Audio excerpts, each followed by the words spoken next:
Sa mundo na kung saan ang sukatan ng tagumpay ay ang pagkakaroon, para kay Jesus, ang kawalan ay pinakamabisang paraan ng pagkakaroon ng pinakamahalagang yaman, ang langit.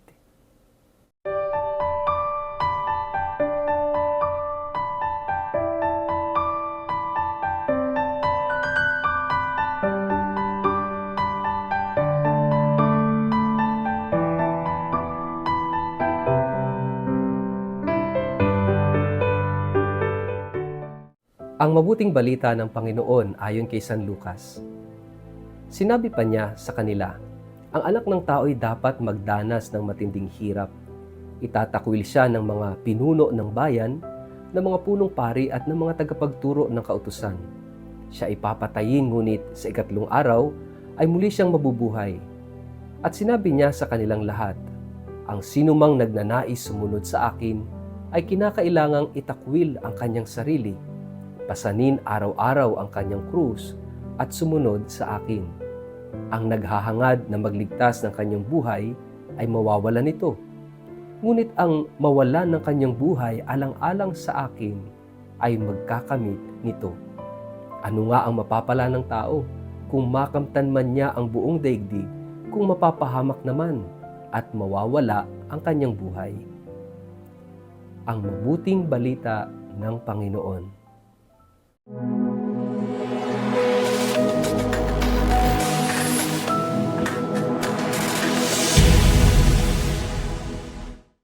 Mapagpalang araw po sa inyong lahat. Kumusta po kayo? Ang ating pong word of the day ay losing. Bago po tayo magpalalim sa ating reflection ngayong araw na ito, kayo po ay muli kong inaanyayahan na huwag kakalimutan mag-like, mag-follow at mag-subscribe sa ating page na Word of the Day at Father Richard Lagos. Ganun din po paki-share ang ating video ito sa inyong kapamilya, kamag-anak, kaibigan, mga kakilala sa social media para sama-sama tayo sa pagiging media evangelizers at online missionaries na nagpapalaganap ng salita ng Diyos sa mundo ng social media. Mga kapatid, tayo ay nasa Ashen Thursday. Kahapon ay pinagdiwang natin ang Ash Wednesday at itong mga araw in between Ash Wednesday at First Sunday of Lent ay tinatawag nating Ashen Days, na para bang ito'y mga panahon para tayo ay magnilay, mag-retreat.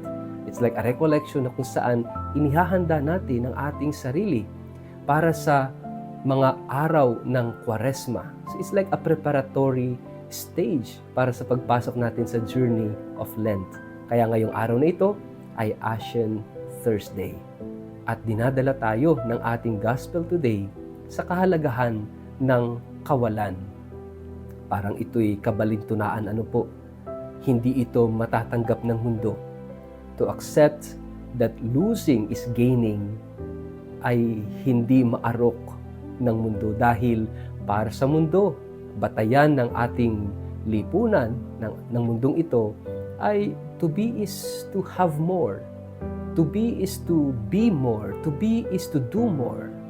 To be is to acquire many things. Ito yung batayan ng mundo. Kaya nga ang mga tao ay nagkukumahog para magkaroon, mag-acquire, mag-accumulate ng napakaraming bagay, pera, posisyon, para quote and quote, maging masaya. Para maging makahulugan ang buhay. Which is misleading. At sinasabi rito sa ating gospel today, of course, ang ebanghelyo ay palaging countercultural. Kung ano yung paniniwala ng mga tao ay sinasalungat ng ebanghelyo. At ang ebanghelyo ay kadalasan laging salungat sa paniniwala at sa pananaw ng mundo. Kaya nga, iilan at kakaunti ang gustong sumunod radically sa salita ng Diyos, sa ebanghelyo ni Kristo, because it is always against the perspective of the world, the belief system of the world. Tulad ngayong araw na ito, it's the message of the cross. And it is the message of the importance of losing na hindi matatanggap o hirap matanggap ng karamihan.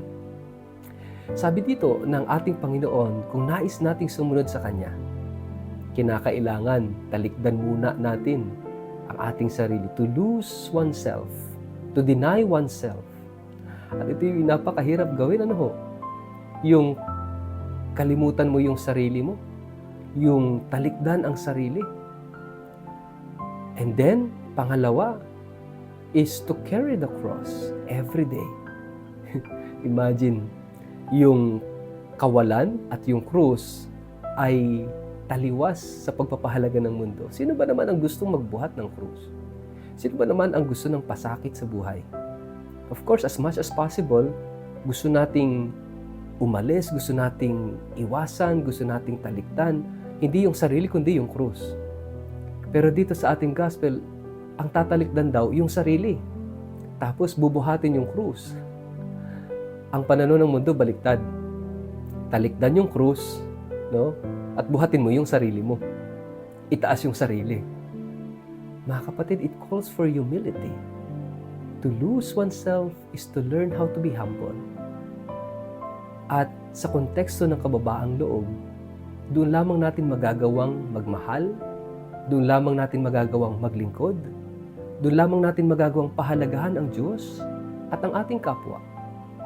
Kapag hindi natin tatalikdan ng sarili at bubuhatin yung krus at babaliktarin natin, tatalikdan natin yung krus at bubuhatin ay sarili, magmamayabang tayo, ilalagay natin yung pedestal o yung sarili natin sa pedestal, hindi tayo makapagmamahal at makapaglilingkod sa Diyos at sa kapwa.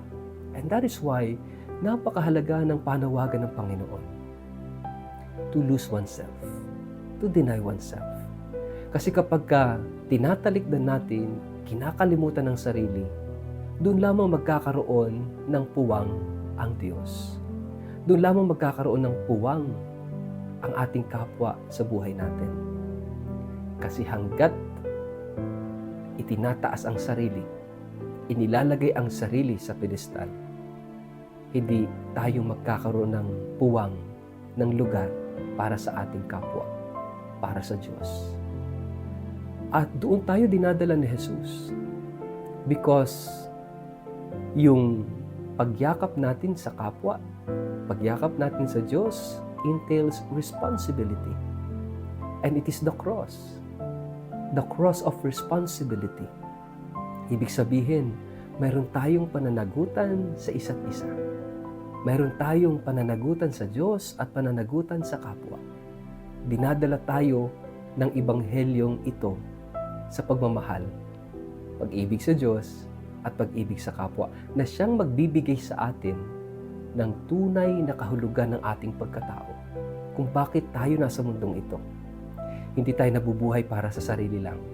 Sabi nga sa kanta, at hindi rin tayo namamatay para sa sarili lamang. Hindi ba't ito yung mensahe ni San Pablo? Tayo nabubuhay para sa isa't isa. At tayo ay may pananagutan sa isa't isa. At itong totoong pananagutan na ito, itong totoong responsibilidad na ito, will only be possible if we learn to deny ourselves, to lose ourselves. Doon, kinakailangan nating mamatay sa sarili. And itong pagkamatay sa sarili, no, hindi pagkawala sa sarili, pagkamatay sa sarili, ang magiging daan natin sa panibagong buhay. And what kind of life? Ito yung buhay ni Kristo. Si Jesus nagpakasakit. Si Jesus namatay. Pero siya'y muling nabuhay. At ito rin yung prosesong pagdaraanan natin. If we want a happy life, a genuine life, a meaningful life, we need to die to ourselves. Mamatay sa sarili.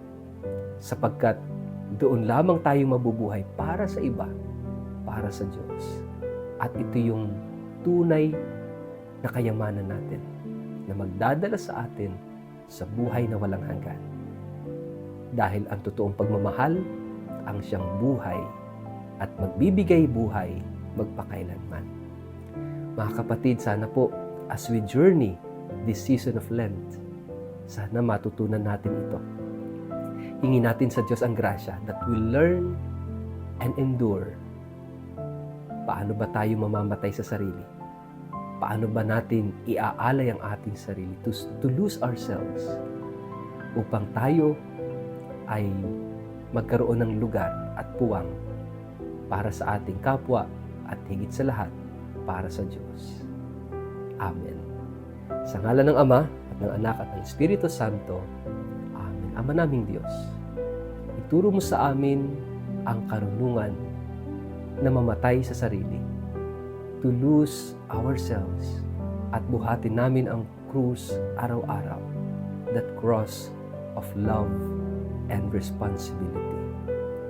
Amen. Pagpalain po kayo at ingatan ng makapangyarihang Diyos, Ama at Anak at Espiritu Santo. Amen.